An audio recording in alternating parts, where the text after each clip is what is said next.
Praise the lord. Good morning dear friends. బాగున్నారా మీరంతా? యేసుక్రీస్తు వారి శ్రేష్టమైన పూజింపదగిన నామం పేరిట మీ అందరికీ శుభాలు ప్రకటిస్తున్నాను. We're so happy for you. మీ అందరి నిమిత్తం ప్రభువును స్తుతిస్తున్నాము. బలమైన కార్యాలు మీ జీవితంలో ఎల్లప్పుడూ జరగాలని మీకోసం ప్రతిరోజు ప్రార్థన చేస్తున్నాం. క్రైస్ట్ వర్షిప్ సెంటర్ మరియు జాన్ వెస్లీ ఇంటర్నేషనల్ మినిస్ట్రీస్ నుండి మీకు మరొకసారి శుభాలు ప్రకటిస్తున్నాను. ప్రతిరోజు మనం దేవుని వాగ్దానాన్ని ధ్యానం చేస్తున్నాం. ఉదయకాలం లేవగానే దేవుని వాగ్దానాన్ని ధ్యానం చేయడం చాలా చాలా ఆశీర్వాదకరం. మీలో చాలామంది చక్కని ఉత్తరాలు రాస్తున్నారు, ఈమెయిల్స్ పంపిస్తున్నారు. ఈ వాగ్దానాల ద్వారా మీరు ఎలా దేవుని పొందుతున్నారో పౌలు భక్తుడు అంటాడు కదా, యేసుక్రీస్తు ప్రభు రూపం మీ యందు ఏర్పడు వరకు అంటాడు. ఎందుకు ఈ భక్తి, ఎందుకు ఈ ప్రార్థన, ఎందుకు వాక్య ధ్యానం అంటే క్రీస్తు రూపం మనలో ఏర్పడాలనేదే దేవుని యొక్క ఆలోచన. దేవుని వాక్యం వింటున్న ప్రతిసారి మీ హృదయాల్లో అలాంటి తలంపుతో కూర్చోండి. ప్రభు ఖచ్చితంగా మీ జీవితంలో మేలు చేస్తారు. ఈరోజు వాగ్దానంగా కీర్తన గ్రంథం 32వ కీర్తన 7వ వచనాన్ని చదువుకుందామా? If you have Bible please turn with me to Psalm 32 and verse 7. నా దాగుచోటు నీవే, శ్రమలో నుండి నీవు నన్ను రక్షించదవు, విమోచన గానములతో నీవు నన్ను ఆవరించదవు. You are my hiding place. నా దాగుచోటు నీవే. చాలాసార్లు చూడండి, ఏదన్నా యుద్ధాలు కానీ ప్రతికూల పరిస్థితులు వచ్చినప్పుడు, యుద్ధం తీవ్రంగా జరుగుతున్నప్పుడు సైనికులు ఒక హైడింగ్ ప్లేస్ దగ్గరికి వెళ్తారు. అక్కడ దాక్కుంటారు, తమను తాము కాపాడుకుంటారు. మానవ జీవితంలో కొన్నిసార్లు శ్రమలు, ఇబ్బందులు, దురాత్మ శక్తులు ఒక ఉప్పెనలా, ప్రళయంలా మన మీద పడుతున్నప్పుడు మన దాగుచోటు ఎవరు? Who is our hiding place? బైబిల్ సెలవిస్తున్నందు కీర్తనకారుడు, ప్రభువా నా దాగుచోటు నీవే.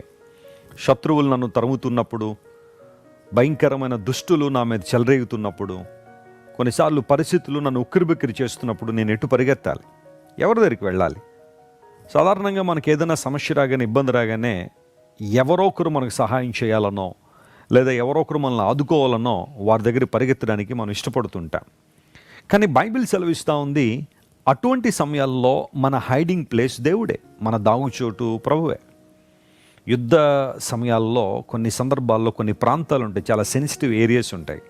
ఫర్ ఎగ్జాంపుల్, మనం ఇజ్రాయెల్ దేశం వెళ్తే ఆ గాజా స్ట్రిప్కి దగ్గరలో ఉన్న ప్రాంతాల్లో కొన్ని బంకర్లు ఉంటాయి.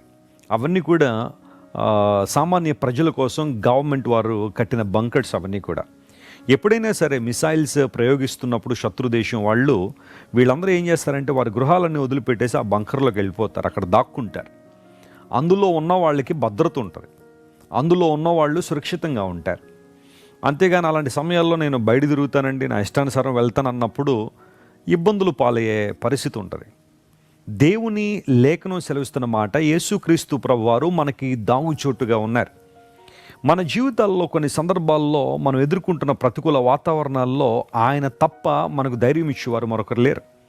ఆయన తప్ప మనకు ఆశ్రయదుర్గం మరొకరు లేరు. కాబట్టి ప్రభు దగ్గరికి మనం రావాలి. ఆయనే మన దాగుచోటు అని బైబిల్ సెలవిస్తూ ఉంది. అంత మాత్రం కాకుండా శ్రమలో నుండి నువ్వు నన్ను రక్షిస్తావు. క్రైస్తవునికి శ్రమలు రావు అని బైబిల్ చెప్పట్లేదు.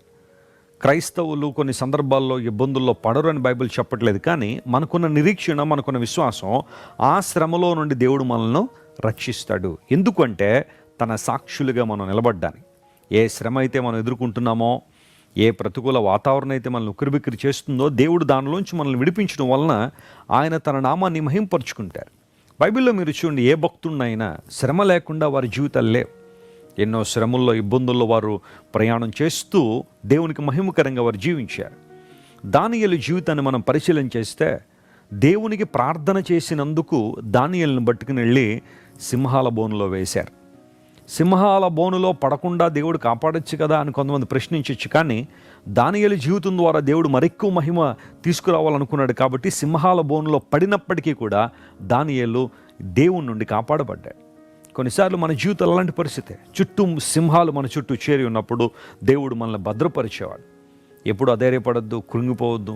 ఇంకా సమయం అయిపోయిందండి, దేవుడు కూడా నన్ను వదిలేసాడేమోనండి, ఈ స్థితిలోకి దేవుడు నన్ను తీసుకొచ్చాడంటే ఇంకా ఆయన నన్ను మర్చిపోయాడేమో అని ఎప్పుడు కూడా అధైర్యపడద్దు. నువ్వు ధైర్యంగా ఉండాలా, ప్రభువుని సేవించాలా, ప్రభువుని గణపరచాలి, అనేక మందికి మాదిరికరంగా ఉండాలి. అలాంటి కృప దేవుడు మీకు ఇవ్వాలని కోరుతున్నాను. అంత మాత్రం కాదు, మనల్ని దాచేవాడు ఆయన, శ్రమలోంచి విడిపించేవాడు ఆయన, ఆ తర్వాత విమోచన గానములతో మనల్ని ఆవరించేవాడు ఆయన. విమోచన గానములు, దేవుని స్తుతించడం, ఆయన గానపరచడం. తరచుగా మనం వింటున్నాం, మన దేవుడు ఎంత సామర్థ్యం కలిగిన వాడంటే నీ ప్రతి ప్రార్థనను స్తుతిగా మార్చగలిగిన సామర్థ్యం ప్రభుకుంది. Whatever you are praying for, God will turn it as praise. ధైర్యంగా ఉండు, ప్రభువుని సేవించుదాం. ఈ రోజంతా ఈ వాగ్దానాన్ని జ్ఞాపకం చేసుకుని దేవుణ్ణి మన దాగుచోటుగా కలిగి ఉండి శ్రమలో నుండి తప్పించబడదాం. విమోచన గానములతో దేవుని స్తుతిద్దాం. కళ్ళు మూసుకునండి, ప్రార్థన చేస్తాను. ప్రేమగల తండ్రి, గొప్ప దేవ, ఈరోజు మీరు మాకు ఇచ్చిన వాగ్దానాన్ని బట్టి నీకు స్తోత్రాలు. ఈ వాగ్దానంతో మళ్ళీ బలపరిచి ధైర్యపరిచినందుకు నీకు వందన స్తోత్రాలు చెల్లిస్తూ, మా ప్రియులందరినీ మీరు బలపరిచి రోజంతటికి కావాల్సిన శక్తిని, ప్రభావాన్ని, మహిమను వారికి దయచేయండి. పరిశుద్ధాత్మదేవ, బలమైన అభిషేకంతో ప్రతి ఒక్కరిని తాకి ఒక శక్తివంతమైన జీవితాలు జీవించడానికి ప్రతి ఒక్కరిని మీరే సిద్ధపరచమని కోరుకుంటూ, యేసుక్రీస్తు వారి అత్యున్నతమైన నామం పేరిట అడిగి వేడుకుంటున్నాం తండ్రి. Amen. God bless you, dear friends. Have a wonderful day.